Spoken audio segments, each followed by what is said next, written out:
A Giants podcast for Giants fans by Giants fans. From the offseason to the wins and the losses, it's time to take one Giant step. Welcome inside One Giant Step. The offseason continues to chug along. Choo-choo! The heart of the summer at 5 weeks out of NFL training camp. At Bryce Gelman, at Shaun Morash, that is who I am, of course. Not Instagram. At Audacy and everywhere podcasts are available. And, of course, the WFAN YouTube page. Boy, can you tell it's the summer? So, full disclosure, Bryce, the Giants have released their training camp schedule for tickets and all that. Go to the Giants website. Check that out if you want to check out some of these training camp practices, including their home joint practice with the Jets will be open to the public. We had that news that comes out. We'll kind of look ahead to training camp and whatnot as the next couple weeks tick on. We have now hit officially that time, Bryce, where last year we did, I believe it this week when I looked, a preview of what to expect on Hard Knocks, and then we were knocking Hard Knocks episodes out every single week. And what you realize covering the Giants from a content creation standpoint, like you and I do, is how awesome, although they got crushed for it, offseason Hard Knocks was for all of us, because boy, did it buy time for all of us to and give us legitimate content to talk about on a week in and week-end basis. So I just want to take this time before we get into what we're doing on this podcast to say rest in peace, offseason Hard Knocks, and thank you for what made it a very easy summer for us last year, Bryce. Yeah, absolutely. And there's a reason why they never did it again. And the content that we got is unmatched of anything we've ever talked about. Like even the in-season stuff, like that was heavy. So yeah, thanks to the NFL for setting that up. And unfortunately for them, they're never going to have that happen again. Yeah, but with that, so if you are a new listener to One Giant Step and you're just stumbling upon us in the summer, I don't expect that to be many of you, but welcome if it is you. If you're just a longtime listener that likes to check in, and obviously I totally understand football listening habits become extremely different post-draft before the build-up to the season. But I say that to say I'm already starting to think ahead to the regular season. And obviously, our format typically is game reaction, game preview, storylines mixed in between both. But knowing that the NFC East is going to be on in-season Hard Knocks, I do think, Bryce, we could be hitting an immediate tape after Hard Knocks position on whatever nights those air, Tuesday night, Wednesday night. Although we'll see how much Giant content we get out of there. But we might be able to work in some third pods per week during the season because, again, Hard Knocks will be a taste of that. Yeah, absolutely. I'm looking forward to that. I think it's just, it's the most interesting. I think it's the second most interesting division in all of football because you have a different winner every year. You've got some crazy rivalries. You got the Cowboys who suck. That's always interesting. And the Giants are this up and coming team who may be really interesting this year. You obviously get to see the development of Abdul Carter firsthand. That'll be exciting. So I'm looking forward to it, Shaun. It's gonna be a fun time. I am too. So, as some of you may know, and I've made plenty of appearances on other people's shows, they've come on ours as well. I'm friends with plenty of other Giants podcasters out there, okay, that maybe it's their full-time job, where for Bryce and I, One Giant Step is not necessarily our full-time job, although we'd love to get it lucratively there at some point. But, hold Bless you. Bless you. Wow, that was out of nowhere. A summer sneeze like I've never felt before. A very popular thing to do at this time, and look, I pride myself on being transparent with the audience. When you try to come up with topics to talk about in the summer, a very popular thing to do that we had circled on our calendar was who are the top 10 Giants on the roster right now? And that's become it's not original, for multiple podcasts out there. And the reason it's a fun discussion is it weighs who's still left over from the Gelman regime, who has Joe Schoen acquired, and it became has Joe Schoen done enough, whatever. However, in the build-up to doing that, I noticed every other podcast kind of jumped in over the last 2 weeks and did it themselves, which is fine. Again, I'm not saying it's original, but I thought about it long and hard the last 2 weeks, Bryce, and I said, well, if everybody's doing that, how can we make it different, right? I think that's always a fun game to play. How can we make it different? So I've decided with this podcast, and Bryce is obviously all in on this as well, instead of giving you the top 10 Giants right now, how about we attach some expectations here? Who do we expect by the end of this season to be the top 10 New York Giants players, where undoubtedly you look down the list and go, yep, absolutely, that guy's got to be on it, that guy's got to be on it. And I think it's an even more fun exercise to do this season specifically, because I think while we all are very reserved in terms of the difficult schedule, as we've talked about aimlessly, we are excited to whatever degree you are as a fan, about the direction the roster is going in. And I think it's a very pivotal season, as you would agree, Bryce, for several New York Giants players in Yep. terms of like getting this talent pool up, because we've heard forever how the Giants have lacked talent. And, the whole calling card of Joe Shane, we just saw this draft pass, the last two off seasons, the last two drafts. So the direction of the team. So rather than play the game, who are the top 10 Giants right now? We're going to play who do we expect to be the top 10 Giants by the end of 2025? Where you look at a roster going, yep, that guy makes sense. That guy makes sense. And hopefully, I think by the end of me and Bryce's list, either there's some kind of debate on why your expectations are higher for others than others, or some hope to go, man, I really could see that by the end of the year. That would mean the team is better. So I think it's a fun exercise. And Bryce, I think we can just kind of count it down, give our 10s, give our 9s, give our 8s. Here's the thing. My number 10 is going to be a shock to you. It's going to be a shock to a lot of the listeners out there. I kind of want to start with 9 because if people hear my number 10, they might tune out immediately. So I want to save that to the end. I thought about it. It's really out there, and it kind of backs up everything I've been saying the last few weeks. All right. So wait, hold on. Do you want to just, instead of just doing the countdown 10 through 1, do you want to start with 1 and go to 10? You want to do it that way? But then like that kind of maybe not. Screw it. Let's do 10. Why not? Let's just do 10. I'll get it out of the way. You start first though. Well, hold on. I love this because we're having a live production meeting. That's what we do here. Yeah. Everybody does 10 through 1. What do we have to lose here? Let's take a shot. Let's just go 1 through 10. Because my guess is the top, let's just call them the top 5 Giants we expect to be the best Giants. I don't know where you're going with this list, Bryce. You know where I'm going because I emailed you my list. I barely looked. I glazed over. I kind of feel like there may be less drama at the top where you might be thinking in that muddled mess of 6 through 10, there might be more drama there, more intrigue. Screw it. Who cares? Okay. The listeners that we're doing this for, you're really going to go nuts that we did this in a different way than everybody else. Let's be different. Let's go 1 through 10. And it's a good thing because number 10, that would get a lot of people to tune out. So I'm good with this. All right.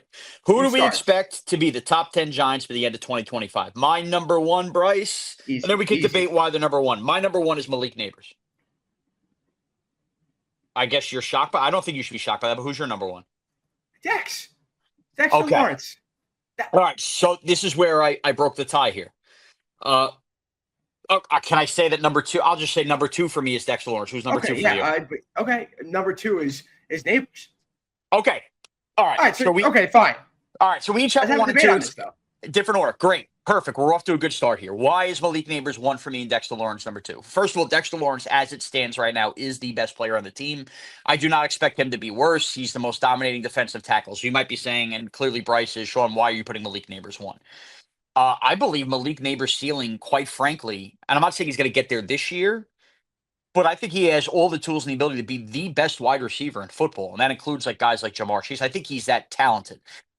Last year, extremely held back clearly by quarterback play. He had a couple of those drops early on, but you just saw an offense that was so designed to get him the ball, and he excelled. And you got to see, remember that game we all went nuts on at the end of the year, the Colt game, how great he could be. And then even in the Eagle game, when they kept pulling him out of the game because it kept getting closer, he could make a play after play. It felt like over that last month when Malik Neighbors stopped making weird comments to the media, a light bulb went off. Now I'm picturing better quarterback play, a better run game. I think the sky is the limit for Malik Neighbors, and I think Malik Neighbors, you're having serious top 5 wide receiver talk. And look, I know the defensive tackle situation, we're all going to love Dex. It's not as sexy as that, so maybe that's also going to elevate it. I think Malik Neighbors is going to be one of the most marketable stars in the NFL by the end of the year. Oh, by the way, pick your poison with the Giants defensive line, of which I'm sure we're going to get to plenty of those guys. I expect Dex to just continue to get double teams or whatever, where maybe that benefits the edge guys, and therefore maybe the stats aren't necessarily as high. I'm very fast with this D-line, but yeah, look, I'm not going to go nuts. You pick Dexter Lawrence. I don't think that's a wrong answer, but my expectation is that by the end of the year, everybody's talking about Malik Neighbors as the best Giant. I think that's crazy. I think that's absolutely insane. When we consider where these guys stand in terms of positional rankings, that's kind of how I looked at it, and also sheer dominance. When you look at Dexter Lawrence, and I count, we talked about this a lot last year. I considered the season over after Andrew Thomas, the Lisfranc injury after the Bengals game. That was it. The season was over. You saw a lot of drop-offs from the top defensive players on the Giants. The season was over. What was there to play for? And from Dexter Lawrence as well. Through 7 weeks, Dexter Lawrence had the most sacks in the NFL. as a defensive tackle with 9. He had a 63.3 double team rate up until that point, week 7. So that's unheard of, first off. Second off, you are adding potentially the best defensive prospect of any draft in a very long time, maybe Aiden Hutchinson. So this guy, Abdul Carter, now in the mix. Now you have 3. Listen, you have one elite.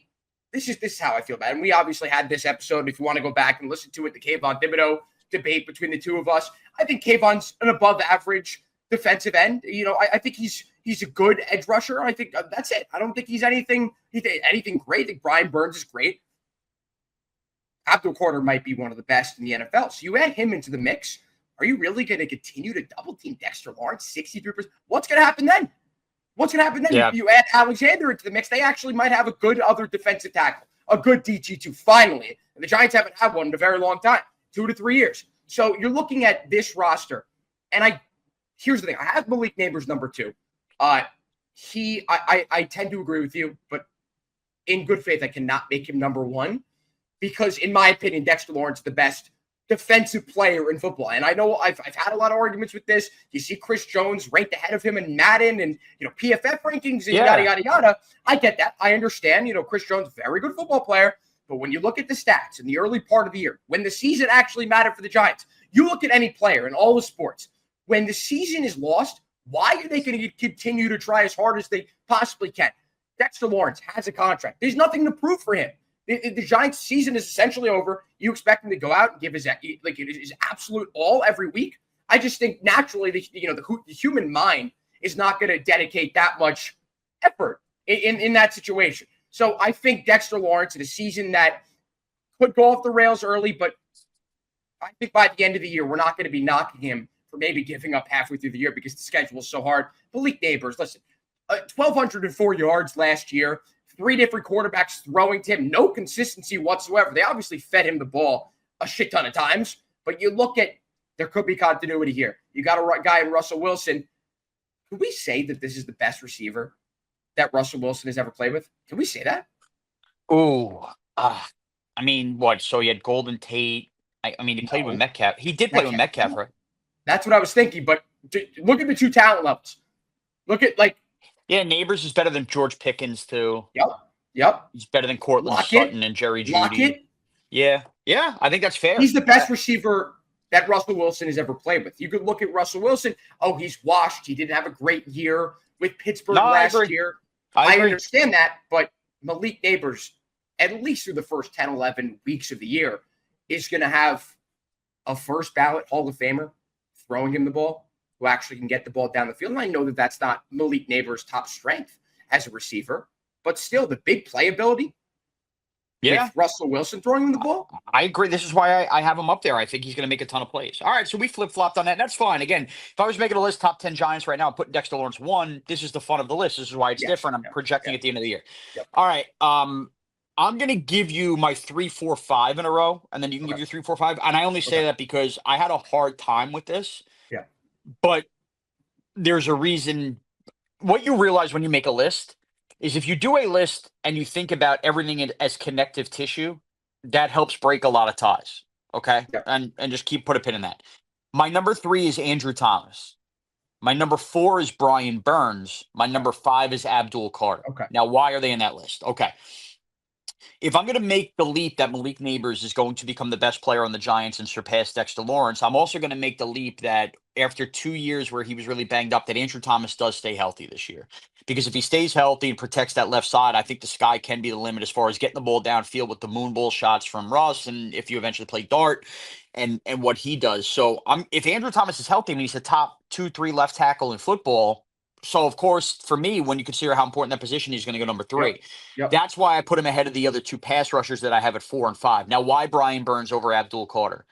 Look, I hope that we're doing this list a year from now, 2 years from now, and it sounds idiotic not to put Abdul Carter as the number 1 Giant that we expect to be good by the end of the year, right? But he is a rookie, and depending on what big-time pass rusher you look at that exists in the NFL, from Myles Garrett to T.J. Watt, et cetera, like that's the kind of player we expect Abdul Carter to become. But not all of those guys were the best players on their team or even the best players on their defensive fronts on their team in their rookie year. Highly productive, really good players, But I think they're going to be really interesting this year with how they move Abdul Carter around, some linebacker spots, all that. And I think he's going to be important. That's why I have him at 5. But I put Brian Burns ahead because Brian Burns is the established guy in the room. If Abdul Carter does become the freak show, we think, and we brought up Dexter Lawrence, who eats double teams all around, like there's just, you can't double everybody. So my gut tells me the mismatch nightmare they're going to have with the chess piece that's Abdul Carter combined with Dexter Lawrence, I actually think Brian Burns is going to have a lot of single team opportunities this year. And therefore, I think Brian Burns can get a career high in sacks this year. I really do believe that. And if he's getting a career high in sacks and you're talking about, a guy, gets up to like that 15 sack range, something like that. I mean, you know what I mean? Like this team might win 8-9 games. Even like that's where. Well, that's like, another story. That's crazy to say. Yeah, I know. That's where you take this connective tissue and you go, okay. And this is kind of what I want to do next week. If you take what you had happen, what then does become the realistic outcomes without everybody screaming and yelling about schedule? So Brian Burns to me, because I think his stats will end up being better than Abdul Carter's, but Abdul Carter right behind him, neck and neck, because I do think he's going to be the real deal, kind of a defensive rookie of the year. So that's my 3-4-5. 3 to Andrew Thomas, 4 Brian Burns, 5 Abdul Carter. Very similar 3-4-5. I have Andrew Thomas, but I have Abdul Carter 4 and then Brian Burns 5. I don't think that's that crazy to say when you consider the type of prospect that Abdul Carter is. I think that's, that says something. And we're looking at a guy who was compared to Micah Parsons. What did Micah Parsons do? From his first snap of his first year, he became one of the most impactful players in football. And that's who we're comparing him to, right? Comparing him to Micah Parsons. I understand that the comparison isn't totally perfect, and obviously guys end up being different types of players, but he was drafted number 3 overall. Mike was taken 11 or 11 or what was 11 or 12. It was 11. So you're looking at a player that can have a massive impact on this team. Did he ever play in college next to the best defensive tackle throughout college football? Did he? No. So this is going to open up so many opportunities for him. I understand the NFL, you play at a different speed. Sometimes there's a learning curve and guys don't necessarily pick up on it too fast. But when you're playing with that type of talent surrounding you, 3 solid edge rushers, the best defensive tackle, again, in my opinion in football, he could be a massive game wrecker from game 1. So Brian Burns, I was a little disappointed in him last year. I kind of look at, I group all of the defensive players in the same boat. Like these guys had the season over by, I say it, week 7, week 8. That's when you saw the change defensively. That's when the Giants defense had no connective tissue. There was no continuity. Guys were going in and out. So I don't think it's that far off. Like Abdul Carter might be slightly better than Brian Burns. I don't think it's like 3-4-5. I had a feeling that it was going to be very similar. I'm not surprised that the 3 guys are the same, just in different orders. But I think Andrew Thomas, top 5 tackle when healthy in football. It's just a little concerning. He's only played 16 games over his last 2 years, and you could look at that and kind of knock him down a peg there. But I still think that I have hope in him. I have hope that he'll play at least 12, 13 games this season. If he does, he's number 3. If not, then he might be knocked down a little bit. All right, Bryce, we have an opportunity to do something here. I'm going to let you make the call. We have wiggle room when we're taping this enough for like another 12 minutes or so to get through the second half of our list. So full disclosure, our pod's at about 18 minutes. We can wrap the pod over the next 2 minutes and do the next half of the list next week and carry on, or we could semi-rush things a bit. Now, if we cut it off now, you already teased this up at the start that your 10 people are going to go nuts about. That is a radio tease, as we say.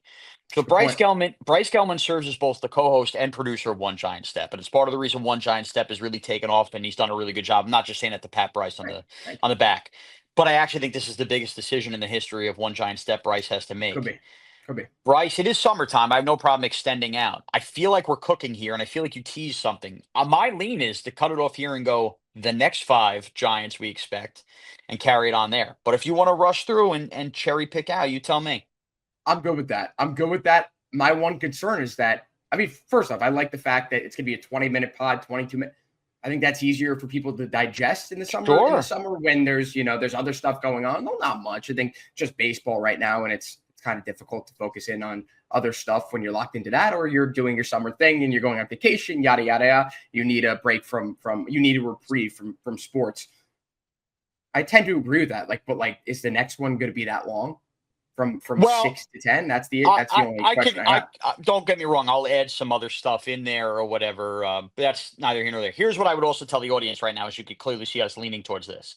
Next week is the lead up to the 4th of July. Me and Bryce, because of hectic weeks, got a late jump on this pod. We're taping this on Friday.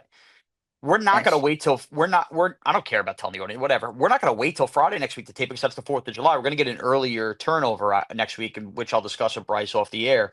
So you won't be hanging on long to get this. Is why you need to download, subscribe, so you get that alert when the pod drops. So I think we should wrap it here. And I think I'm curious where we go 6, 7, 8, 9, 10. Bryce, don't look at the email I sent you now. I didn't. I didn't look at that. I saw some names. And promise you don't change your number 10 tease. Why would I? I've already teased it. I'm gonna go back on that. Come on. All right. That's not good radio. That's not good podcasting. So you got to stay tuned for that. That could piss a lot of people off. I think it will. This is Summertime Giants podcasting, baby. At Shaun Morash, at Bryce Gelman, where you can direct all anger to on Twitter and X. Download to One Giant Step everywhere podcasts are available, and we'll finish off this list next week.